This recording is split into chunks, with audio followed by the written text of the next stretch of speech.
Hello students, आज हम class 9 mathematics के polynomials in one variable chapter से इंट्रोड्यूस होंगे। इस लेक्चर को करने के बाद हम पॉलिनोमियल्स आइडेंटिफाई करने वाले प्रॉब्लम्स किसी भी बुक के, आर डी शर्मा हो, आर एस अग्रवाल हो या एनसीईआरटी हो, सारे प्रॉब्लम्स हम कर सकते हैं। तो क्या होते हैं पॉलिनोमियल्स इन वन वेरिएबल? तो उसके लिए हमें कुछ बातें समझनी पड़ेंगी कि एल्जेब्रिक एक्सप्रेशन क्या होते हैं, एक्सपोनेंट क्या होते हैं, वेरिएबल क्या होता है, होल नंबर क्या होता है। वे वेरिएबल से ही जुड़ा एक टर्म होता है कांस्टेंट, वो भी हमको जानना पड़ेगा कि वो क्या होता है। ठीक है, इसको समझने के बाद हम ये डेफिनेशन को समझ सकते हैं और फिर हमारे लिए सारी चीजें आसान हो जाएंगी। ठीक है, तो कोई भी एल्जेब्रिक एक्सप्रेशन जैसे 4x स्क्वायर प्लस 1, ठीक है, ये एक एल्जेब्रिक एक्सप्रेशन है। एरिथमेटिकल एक्सप्रेशन क्या होता है? 5 + 3, ये एक एरिथमेटिकल एक्सप्रेशन है। ठीक है, अब इसमें दो चीजें, कांस्टेंट और वेरिएबल। ठीक, 5 अगर 5 है तो मतलब 5 है और कुछ मतलब नहीं है। 5 मतलब 5, 3 मतलब 3, 4 मतलब 4। ये कांस्टेंट है, ये चेंज नहीं होते, they are not varying, they are constant. Okay, so जो चीज चेंज नहीं होती है उसको हम कांस्टेंट कहते हैं, इसीलिए 5, 3, 4, 1 ये क्या है? कांस्टेंट है। ठीक है, लेकिन x कुछ भी हो सकता है, 1 हो सकता है, 2 हो सकता है, -1 हो सकता है, 2.5 हो सकता है, 2/3 हो सकता है, 100 हो सकता है, कुछ भी हो सकता है। ठीक है, तो वो वैरी कर सकता है। इस चूंकि वो वैरी कर सकता है इसीलिए उसको हम वेरिएबल कहते हैं, वेरिएबल।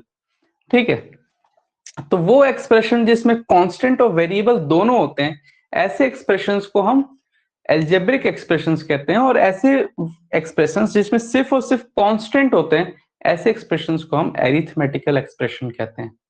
ठीक है, अब अगर हम यहां पर देखें एक्सपोनेंट, ये यहां पर इस टर्म को अगर हम देखें एक्स स्क्वायर, ठीक है, इसमें एक्स बेस है, स्क्वायर इसकी क्या है? एक्सपोनेंट है। ठीक है, एक्सपोनेंट को हम क्या कहते हैं? इंडेक्स भी कहते हैं और पावर भी कहते हैं। ठीक है, एक्स स्क्वायर का मतलब क्या है? X into x. ठीक है, यही अगर कुछ ऐसा हो जाए 3 to the power 4, तो इसका मतलब होगा 3 × 3 × 3 × 3। तो ये होता है एक्सपोनेंट का मतलब। ठीक है, होल नंबर्स क्या होते हैं? होल नंबर्स आप सभी जानते हैं कि 0, 1, 2, 3 अप टू इंफिनिटी, ऐसे नंबर्स क्या होते हैं? होल नंबर होते हैं। ठीक, तो मैं कुछ आपके सामने वेरिएबल्स लिख रहा हूं और उनकी पावर भी उनके साथ लिख रहा हूं। ठीक है, तो जैसे x⁴, y⁴,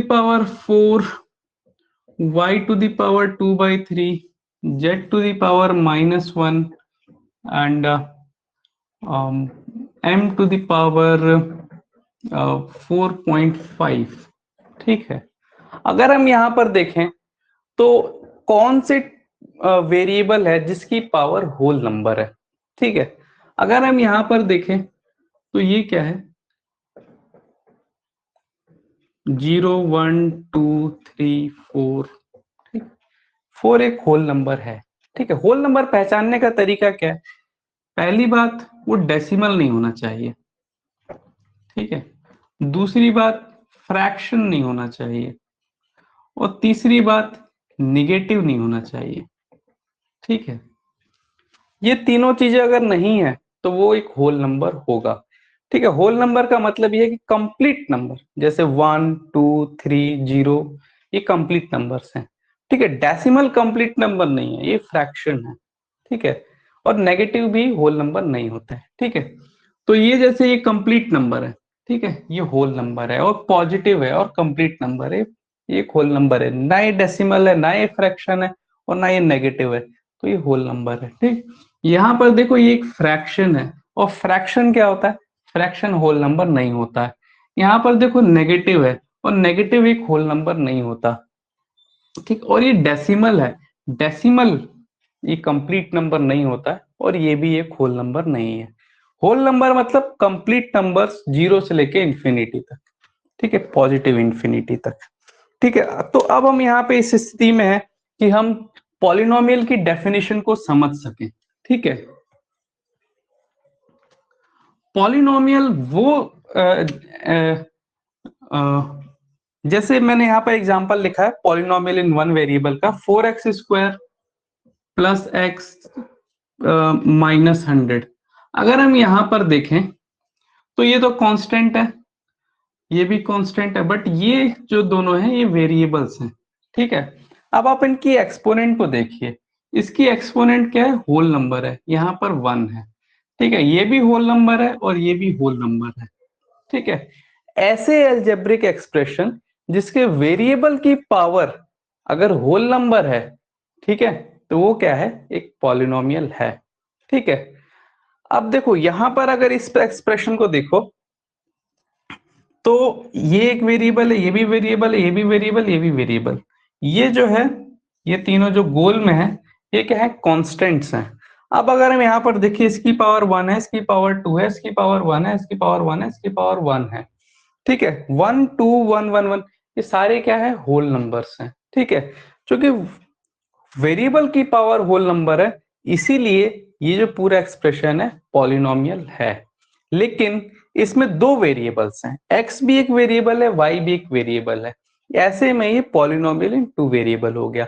अगर इसमें कहीं z भी जुड़ जाता तो वो हो जाता पॉलिनोमियल इन 3 वेरिएबल, लेकिन z की पावर क्या होनी चाहिए, होल नंबर होनी चाहिए।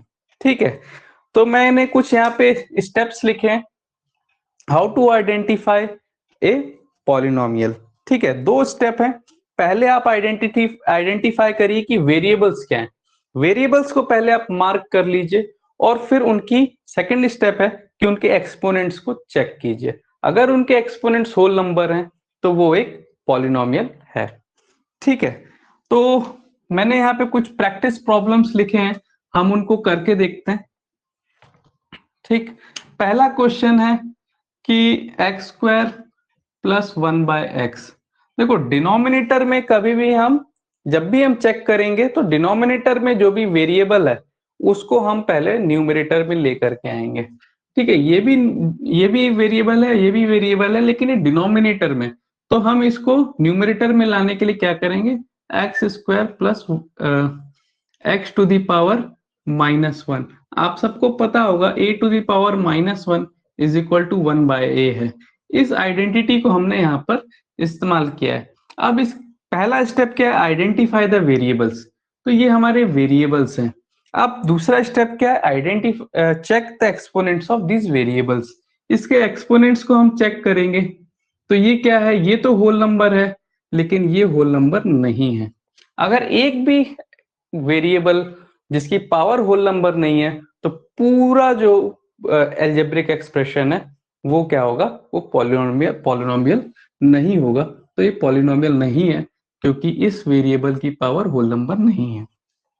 ठीक है, सेकंड क्वेश्चन अगर हम लोग देखें तो ये है 3/2 y² plus 2 to the power 1/3। वही स्टेप फॉलो करेंगे, दो ही स्टेप्स हैं, आइडेंटिफाई द वेरिएबल्स, ये एक वेरिएबल है, ये तो जो गोले में है ये तो पूरा कांस्टेंट है, तो इसको तो हमें देखना ही नहीं है, सिर्फ वेरिएबल को देखना है। वेरिएबल की पावर क्या है, 2 है, ये एक होल नंबर है, ये इसीलिए पॉलिनोमियल है। ठीक है, कई बार स्टूडेंट्स कंफ्यूज जाते हैं कि यहाँ पर फ्रैक्शन है, यहाँ पर फ्रैक्शन है, फिर भी पॉलिनोमियल नहीं है। सवाल ये है कि हमारी कंडीशन क्या है पॉलिनोमियल होने की। पॉलिनोमियल होने की कंडीशन सिर्फ इतनी है कि जो वेरिएबल्स की पावर है, वेरिएबल्स की जो पावर है वो होल नंबर होना चाहिए। ये कांस्टेंट है, इसके फ्रैक्शन होने ना होने से हमें कोई फर्क नहीं पड़ता। ठीक है, ये भी एक कांस्टेंट है, ये कांस्टेंट की पावर है, वेरिएबल की पावर नहीं है, इसीलिए ये पॉलिनोमियल है। ठीक है, क्योंकि इसके वेरिएबल की जो पावर है ये एक होल नंबर है। अगर थर्ड प्रॉब्लम हम लोग देखें तो 4t to the power 1/t plus t। अगर हम इसमें वेरिएबल्स को देखें तो ये है वेरिएबल, ये है वेरिएबल, हमारा पहला स्टेप कंप्लीट हो गया। सेकंड स्टेप है इन वेरिएबल्स की हमको एक्सपोनेंट चेक करना है। तो ये क्या है, ये एक फ्रैक्शन है, ये 1 है, ये तो होल नंबर है बट ये नहीं है, इसके ना होने के कारण ये क्या हो गया, ये पॉलिनोमियल नहीं है। अगर हम लोग फोर्थ क्वेश्चन देखें तो फोर्थ क्वेश्चन है 3x³ +1 अपॉन x²। इस तरह के जो क्वेश्चन है एनसीईआरटी में है, ठीक है, इस तरह के question R D Sharma, R S Agarwal में भी है, लेकिन ये जो फोर्थ टाइप है, इस तरह के क्वेश्चन एनसीईआरटी में नहीं है। ये आपको आर एस अग्रवाल और आर डी शर्मा में दिए हुए हैं। तो इसको सॉल्व करने का तरीका क्या है, अगेन ये डिनोमिनेटर में x² है, ठीक है, इसको हम न्यूमरेटर में लाने की कोशिश करेंगे। लाने का तरीका क्या है, ये जो है डिस्ट्रीब्यूट हो जाएगा, तो ये हो जाएगा 3x³ अपॉन x² +1/x², ठीक है। इसको हम डिवाइड करेंगे तो ये हो जाएगा 3x + x⁻², ठीक है। अब हम यहाँ पे वही स्टेप्स फॉलो करेंगे। अब न्यूमरेटर में आ गया हमारा वेरिएबल, तो वेरिएबल्स को आइडेंटिफाई करेंगे, ये दोनों वेरिएबल्स है, इसकी पावर 1 है, इसकी पावर -2 है।